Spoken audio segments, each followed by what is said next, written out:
अस्सलाम वालेकुम स्टूडेंट्स। पिछले एक्सपेरिमेंट में हमने उन फैक्टर्स के बारे में पढ़ा जिनकी वजह से लिक्विड का बॉइलिंग पॉइंट मुतासिर होता है और एसीटोन का बॉइलिंग पॉइंट निकाला। आज हम उसी प्रोसेस को दोहराते हुए टॉलीन का बॉइलिंग पॉइंट हासिल करेंगे। बिल्कुल सर, हमने पढ़ा था कि लिक्विड का बॉइलिंग पॉइंट किस तरह एटमॉस्फेरिक प्रेशर पर इन्हिसार करता है। जैसे कि अगर हम किसी जगह पर जाएं, K2 या मरी, इस जगह पर एटमॉस्फेरिक प्रेशर कम होता है और इसी वजह से लिक्विड जैसे कि पानी का बॉइलिंग पॉइंट 100 डिग्री सेंटीग्रेड से कम होता है। और सर दूसरा फैक्टर कौन सा है जो बॉइलिंग पॉइंट को मुतासर करता है? दूसरा फैक्टर ये होगा कि सबसे पहले हमें ये चेक करना होगा कि लिक्विड असल हालत में है या नहीं। अगर एटमॉस्फेरिक प्रेशर बरकरार रखा जाए तो तमाम लिक्विड्स के बॉइलिंग पॉइंट सेम होंगे, लेकिन अगर हम उसमें इम्प्योरिटीज शामिल कर दें जैसे कि नमक के शामिल होने के बाद उसका बॉइलिंग पॉइंट बढ़ सकता है। यही वजह है कि मेरी अम्मी जब आलू उबालती हैं तो पानी में नमक डाल लेती हैं। नमक डालने से पानी का बॉइलिंग पॉइंट बढ़ जाता है और इसमें हरारत की मिकदार बहुत ज़्यादा हो जाती है और आलू जल्दी गल जाते हैं। आलू उबालने का दूसरा तरीका मैं आपको बता देता हूं। अगर आप आलू प्रेशर कुकर में गलाएं तो जल्दी गलेंगे, क्योंकि प्रेशर कुकर में पानी पे दबाव ज्यादा पड़ेगा जिससे उसका बॉइलिंग पॉइंट इंक्रीज होगा और आलू अच्छे तरीके से और जल्दी गल जाएंगे। सर मुझे ये तो पता है कि मुख्तलिफ लिक्विड के मुख्तलिफ बॉइलिंग पॉइंट होते हैं, लेकिन इसका कोई असल में फ़ायदा है? ऐसा प्रोसेस ऑयल रिफाइनरीज में इस्तेमाल किया जाता है जिसे फ्रैक्शनल डिस्टिलेशन कहते हैं। फ्रैक्शनल डिस्टिलेशन के प्रोसेस के जरिए खाम तेल से पेट्रोल और डीजल अलहदा किया जाता है। मुख्तलिफ बॉइलिंग पॉइंट्स ही फ्रैक्शनल डिस्टिलेशन के कॉन्सेप्ट की बुनियाद है। जब खाम तेल को गर्म किया जाता है तो इसके मुख्तलिफ हिस्से मुख्तलिफ टेम्परेचर्स पे उबलते हैं और फिर मुख्तलिफ टेम्परेचर्स पे हासिल होने वाले वेपर्स को ठंडा करके अलहदा किया जाता है। आइए बॉइलिंग पॉइंट के बारे में मजीद मालूमात हासिल करते हैं। ऐसा दर्जा हरारत जिस पर लिक्विड का वेपर प्रेशर बैरूनी एटमॉस्फेरिक प्रेशर के बराबर हो जाए इसे बॉइलिंग पॉइंट कहते हैं। जब लिक्विड को गर्म किया जाता है तो इसमें बुलबुलों की शक्ल में वेपर्स बनते हैं।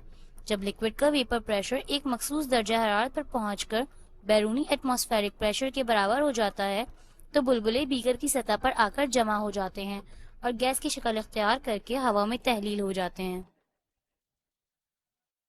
मैं देखूंगा कि ऐसा होता है कि नहीं। जब अगली दफ़ा मैं अपनी फैमिली के साथ कराची के साहिल पर जाऊंगा तो समंदर का थोड़ा सा पानी साथ ले आऊंगा, उसे उबालूंगा और देखूंगा कि आम मिनरल वाटर के मुकाबले ज़्यादा दर्जा हरारत पर उबलता है या नहीं। इमरान ज़रा ध्यान से, आजकल समंदर के पानी में बहुत कचरा होता है, कहीं कोई तुम प्लास्टिक की थैली या जूता ना उबाल देना। समंदर का पानी गंदा है, लेकिन यह एक्सपेरिमेंट बहुत दिलचस्प होगा। चलें अपने अपरेटस का जायजा लेते हैं जो कि हम इस एक्सपेरिमेंट में इस्तेमाल कर रहे हैं। हमारे पास मौजूद है धागा, मैच बॉक्स, कैपिलरी ट्यूब जो कि हमने लूज में निकाल लिए, paraffin oil, stirrer,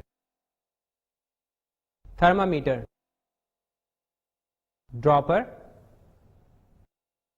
fusion tube और हमारा अहम कंपाउंड टॉलीन। हमारे पास मौजूद है 250 ml का beaker, Bunsen burner, tripod stand, wire Gauss, clamp with iron stand.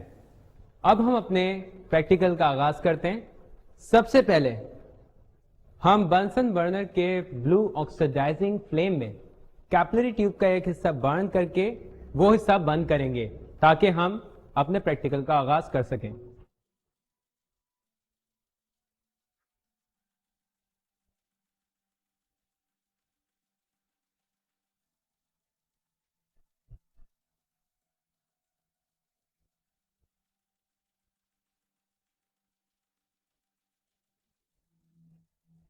हम बंसन बर्नर के ब्लू ऑक्सीडाइजिंग फ्लेम में कैपिलरी ट्यूब को गर्म कर रहे हैं ताकि इसका एक सिरा बंद हो सके। जब आप इसको बर्न करेंगे तो ये याद रखिएगा कि कैपिलरी ट्यूब को गोल गोल मूव करते रहें ताकि ये बराबर तरीके से बंद हो। ये देखें, ठीक है स्टूडेंट्स, हमने कैपिलरी ट्यूब को तैयार कर लिया है। अब प्रिकॉशन के तौर पर, यानी कि एक प्रिकॉशन ये भी है कि अगर आप बर्नर का इस्तेमाल नहीं कर रहे हैं तो उसको बंद कर दें, खुदा ना खास्ता कोई भी हादसा हो सकता है। अब हम क्या करेंगे, थर्मामीटर के साथ फ्यूजन ट्यूब को धागे या रबर बैंड की मदद से बांधेंगे। अच्छा, ये प्रोसेस करने में अवैस आप मेरी मदद कीजिए, इसको पकड़ें ऊपर से और फ्यूजन ट्यूब को पकड़ें।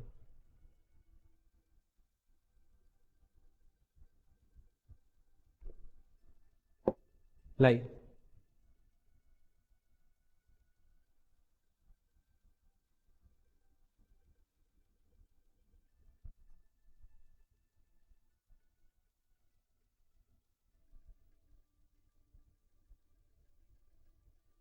इस बात का ध्यान रखिएगा कि जब आप इसको बांधें, यानी कि फ्यूजन ट्यूब को जब आप थर्मामीटर के साथ बांधेंगे तो फ्यूजन ट्यूब का सरफेस और थर्मामीटर का सरफेस, यानी कि जो बॉटम लाइन है वो बिल्कुल इक्वल होनी चाहिए, वरना हमें सही रीडिंग नहीं मिलेगी।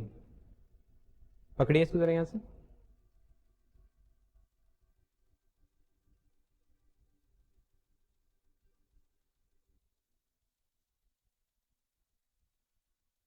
ये देखिए, ठीक है, ये हमारे पास बिल्कुल इक्वल है। अब हम क्या करेंगे, इसका जो हमने लूप बनाया हुआ है थर्मामीटर का, इस लूप को क्लैंप में हैंग कर देंगे। अब हम 250 ml के बीकर में 100 ml पैराफिन ऑयल ऐड करेंगे।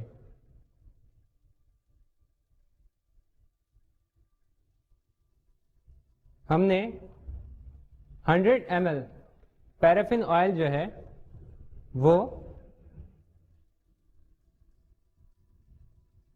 बीकर में फिलअप कर लिया है।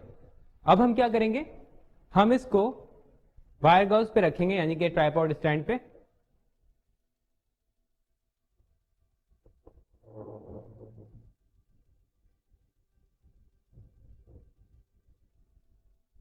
एक बात का ध्यान रहे कि फ्यूजन ट्यूब जो है वो पूरी डिप नहीं होनी चाहिए पैराफिन ऑयल में, वरना हमारा एक्सपेरिमेंट नाकाम हो सकता है। और थर्मामीटर और फ्यूजन ट्यूब का जो बॉटम है वो बीकर के किसी भी सरफेस पे ना छुए, ना साइड्स पे ना सरफेस पे, क्योंकि अगर थर्मामीटर बीकर की दीवार या इसके निचले हिस्से को छुएगा तो हमें लिक्विड के दर्जे हरारत की सही रीडिंग नहीं मिल सकेगी।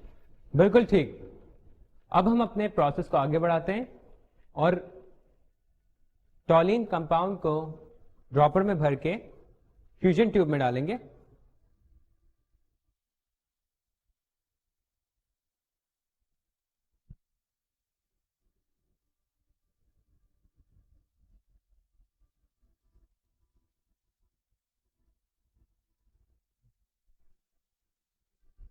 थोड़ा सा और।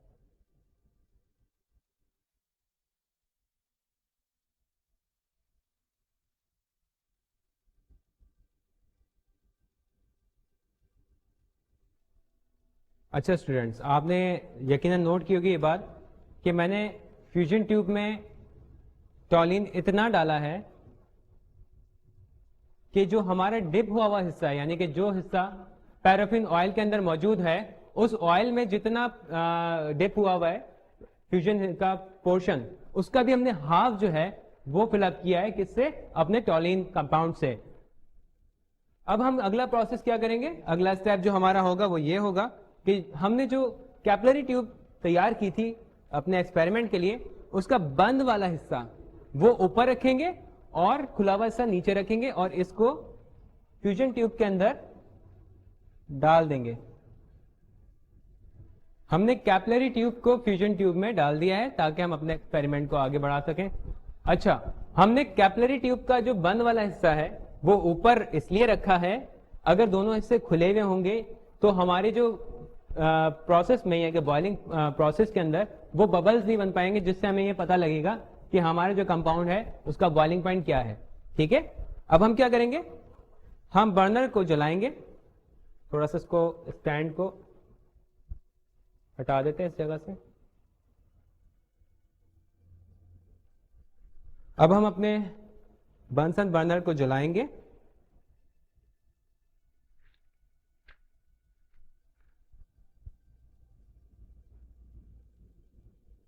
اس بات کا دھیان رکھیں کہ آنچ بہت دھیمی رکھیے گا تاکہ جو ہیٹ ہے وہ پراپر طریقے سے اندر تک جائے, اور اسٹرر سے ہم پیرافین آئل کو ہلاتے رہیں گے.